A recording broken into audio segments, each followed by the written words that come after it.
तो नमस्कार, चलिए आरंभ करते हैं आज का यह नया वीडियो। यह वीडियो इंडियन ज्योग्राफी और इन्वायरमेंट जो कि प्रीलिम्स के लिए इम्पॉर्टेंट है उससे जुड़ा हुआ है। इसमें हम लोग जानेंगे प्रोजेक्ट टाइगर के बारे में, उसके विभिन्न आयामों के बारे में कि कैसे टाइगर की काउंटिंग होती है, कि ये कब चालू किया गया, इसकी इम्पोर्टेंस क्या है, ये सब चीज़ें। एक ज़रूरी सूचना, 21 जून से नया कार्यक्रम आरंभ होने वाला है आप लोगों के लिए इसी यूट्यूब चैनल पर। तो इस यूट्यूब चैनल को ज़्यादा से ज़्यादा शेयर कीजिए, क्योंकि देखिए 1000 सब्सक्राइबर होने पर जो वीडियो लेक्चर होगा वो लाइव चलेगा, तो एक रिदम बन जाएगा पढ़ने पढ़ाने का। समझ रहे हैं आप? तो अगर आप लोगों को वीडियो अच्छा लगेगा तो सब्सक्राइब ज़रूर कीजिएगा, शेयर तो कर ही दीजिएगा। तो चलिए आरंभ करते हैं प्रोजेक्ट टाइगर को। चलिए प्रोजेक्ट टाइगर के बारे में हम लोग ये चीज़ें देखेंगे कि ये कब शुरू किया गया।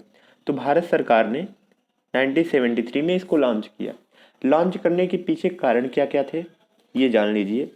देखिए 70% टाइगर्स जो हैं वो पाए जाते हैं इंडिया में। विश्व के जो 70% टाइगर हैं, कारण क्या है? देखिए, जो इंडिया की जो स्थिति है वो है ट्रॉपिकल रीजन में।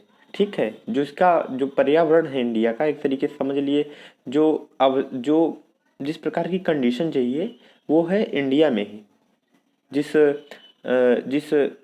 स्थिति पे इंडिया टिका हुआ है, ठीक है, तो यहाँ पे 70% लगभग टाइगर पाए जाते हैं। अगर 70% टाइगर पाए जाते हैं तो इनका कंजर्वेशन या संरक्षण करने की जिम्मेदारी भी किसकी होगी? भाई इंडिया की होगी, क्योंकि पाए यहाँ जाते हैं। उसी के लिए 1973 में लॉन्च किया गया ये प्रोग्राम। देन हम लोग जानेंगे यहाँ पे कि टाइगर का नेचुरल जो कंजर्वेशन हो रहा है वो अच्छे से हो। उसके बाद इसकी कंजर्वेशन अथॉरिटी एक बनी हुई है, इसको हम लोग देखते हैं।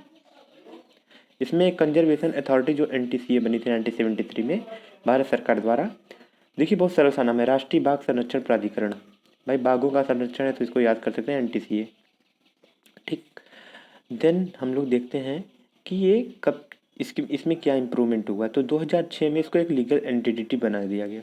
ठीक है, 2006 में ये एक स्टेचूटरी बॉडी है, नॉट कॉन्स्टिट्यूशनल। आप लोग देख लीजिएगा, इसका शब्द है वैधानिक या संवैधानिक, वैधानिक है मे बी, तो इसको देख लीजिएगा क्या होगा शब्द हिंदी में। ये किस मिनिस्ट्री के अंतर्गत आता है प्रोजेक्ट टाइगर? तो ये आता है इन्वायरमेंट एंड फॉरेस्ट। ठीक है, स्टेट को ये देता है सलाह, कुछ रिकमेंडेशन, उसी के आधार पे स्टेट भी अपना कार्य करते हैं। देन देखते हैं हम लोग इसके पावर्स एंड फंक्शंस क्या हैं।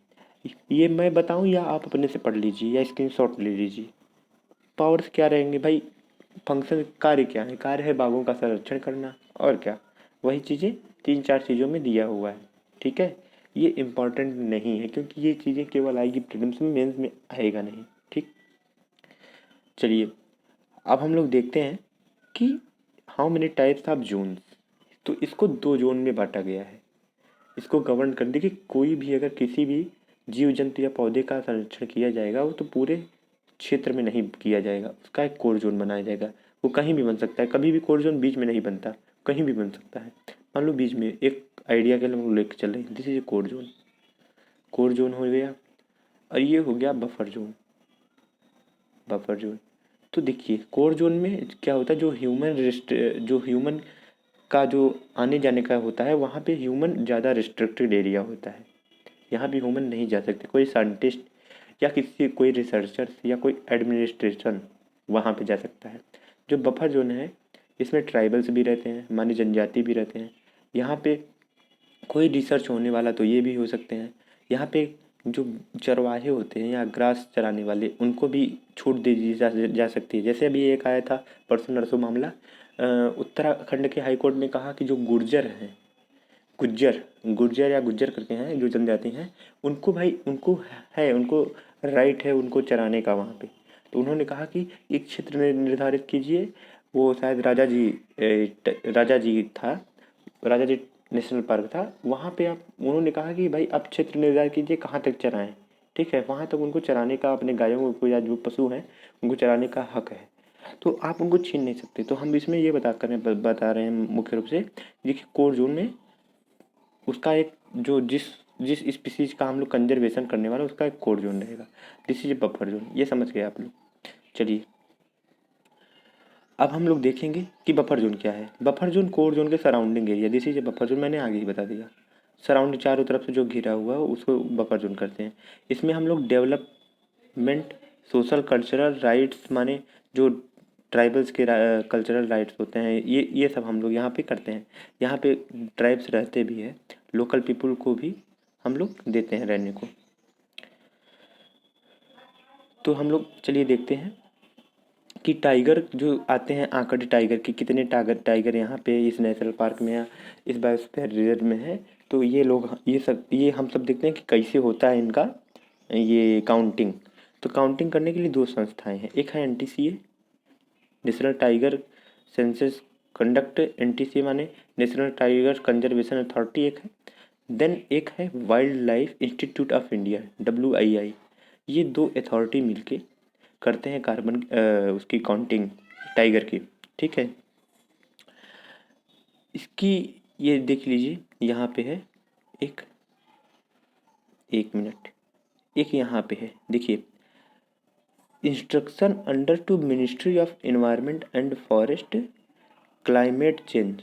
जैसे government of India was establish 1992। जो ये WII की स्थापना कब हुई थी, तो 1992 में हुई थी। Wild life institute of India की स्थापना 1982 में हुई थी। ठीक है, और जो NTCA की स्थापना हुई थी 1973 में। प्रोजेक्ट टाइगर भी तभी लॉन्च किया गया था। ठीक, चलिए इसकी प्रत्येक 4 वर्षों पे काउंटिंग होती है। जो प्रोजेक्ट टाइगर जो आते हैं आंकड़े प्रत्येक 4 वर्ष पे आते हैं। तो कब कब लाया गया, जो संशोधन हुआ था 2006 के बाद, तो कब कब लाया गया, 2006 में लाया गया, 2010 में आया, 2014 में आया, 2018 में आया, अब कब आएगा, 2022 में। 2022 में आया था, आएगा। इसमें एक महत्वपूर्ण बात यह है कि हम लोग टाइगर की दोगुना वृद्धि, माने टाइगर की जो जनसंख्या है उसको दोगुनी वृद्धि के लिए हम लोग लक्ष्य लिए थे। तो 2020 में ही वो कंप्लीट हो गया। ठीक, देन हम लोग देखते हैं कि इसकी जो काउंट करने का तरीका क्या है। ठीक है, तो काउंट करने का तरीका ये है, एक होता है इसका, देखिए कैमरा ट्रैपिंग स्कैन। ठीक, एक होता है DNA, और एक होता है यहाँ पे pug mark technique. Pug mark technique is the traditional technique. इसमें पैसा वैसा बहुत ज़्यादा लगता नहीं, वहाँ के किसी लोकल आदमी या ट्राइब को पकड़ के थोड़ा सा पैसा दे के, देखिए ऐसे ऐसे की जाती है। उनके पद चिन्हों को मुख्य रूप से काउंट करके बता दिया जाता है। लेकिन ये कोई एग्जैक्टली नहीं है, नॉट वेरी रिलायबल, ये कोई विश्वसनीय नहीं है। क्यों नहीं है विश्वसनीय, मान लो टाइगर वहाँ से गुजरा, वहाँ पे कोई अन्य जानवर ने पैर रख दिया, तो भाई कैसे हम लोग गिनेंगे, या वहाँ पे कोई पेड़ गिर गया तो कैसे गिनेंगे, या बारिश हो गई तो कैसे गिनेंगे, नहीं गिन सकते ना। तो इसको हम इसलिए हम लोग इसकी डबल काउंटिंग करते हैं। जैसे हम लोग इसको कैमरा ट्रैपिंग मेथड से भी करते हैं। ये पैसा इसमें लगता है, इसमें पैसा लगता है, लेकिन ये भी बहुत रिलायबल नहीं है। ये विश्वसनीय क्यों नहीं है, क्योंकि भाई कैमरा लगा, पानी बरस गया, कैमरा खराब। और ज़रूरी थोड़ी ना जहाँ कैमरा लगा वहीं पे आएगा फ़ोटो खिंचवाने, वो बताइए, वहाँ पे थोड़ी ना आएगा, भाई आपको कैमरा ले जाना पड़ेगा। ठीक है, तो दोनों मेथड से हम लोग करते हैं काउंटिंग। इससे क्या होता है कि हमको अगर दोहरी काउंटिंग करेंगे तो एक डाटा प्राप्त होगा जो ज़्यादा विश्वसनीय होगा।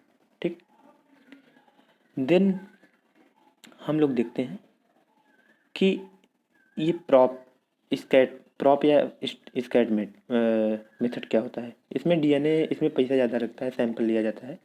देन हम लोग देखते हैं रेडियो कलर मेथड। इसमें क्या होता है, इसमें ये होता है कि उनके शरीर में ही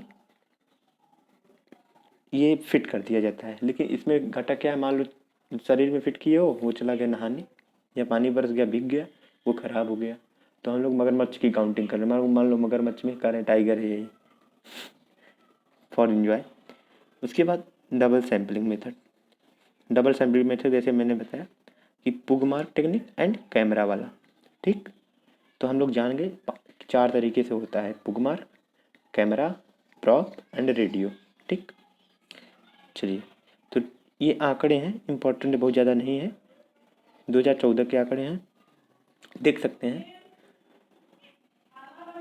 तो चलिए देखते हैं हम लोग इसमें क्या है।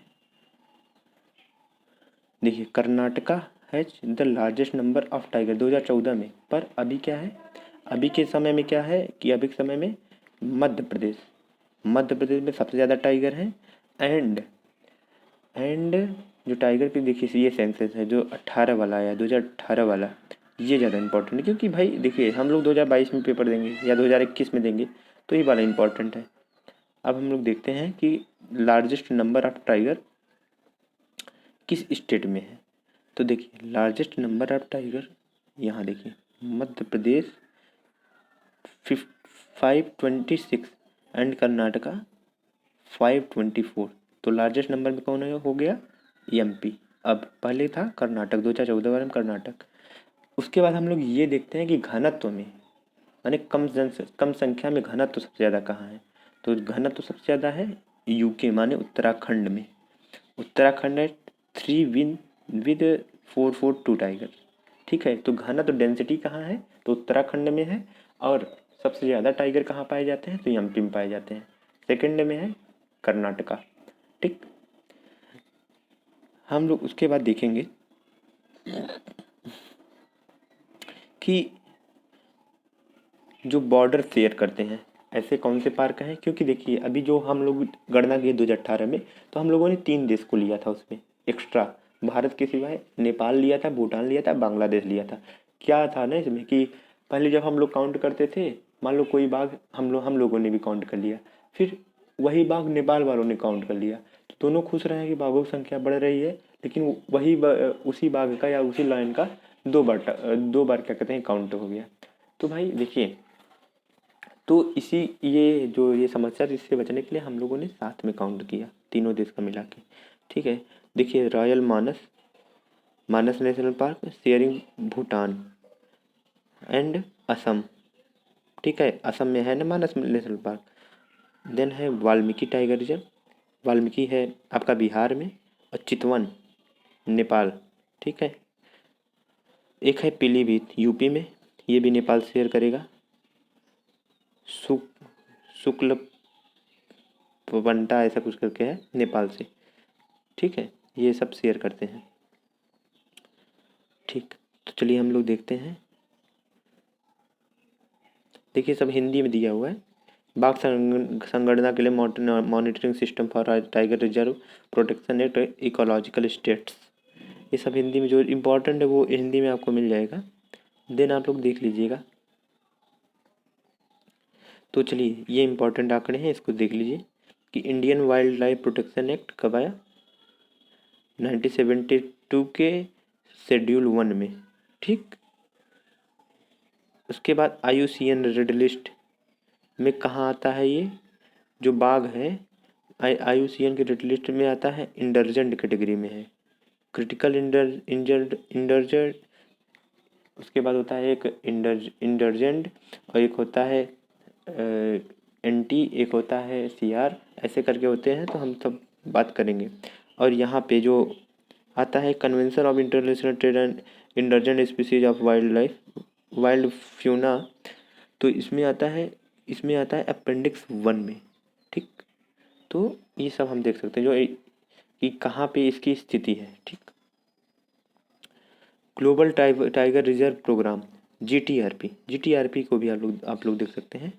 तो देखिए 13 Asian tiger range TRC Bangladesh, Bhutan, Colombia, China, India, Indonesia, Laos, Myanmar and Russian Federation, Thailand and Vietnam.